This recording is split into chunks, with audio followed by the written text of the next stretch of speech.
Bog ekipa, moje ime je Martin Sudarević, diplomirani inženjer geodezije i geoinformatike na Sveučilištu u Zagrebu.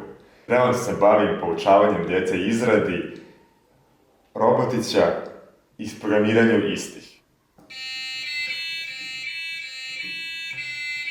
Sve je to moguće zbog stečenog znanja tokom gimnazijskog školovanja u Subotici.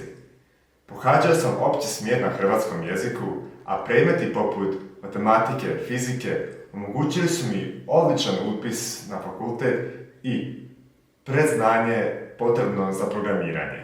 Ukoliko još ne znate što upisati, a sigurni ste da želite ići na fakultet, gimnazija je stvarno odličan izbor za vas. Jer na kraju krajeva, na državnoj maturi i na nekom prijemnom za fakultet, najvjerovatnije rasturit ćete sve ostale škole.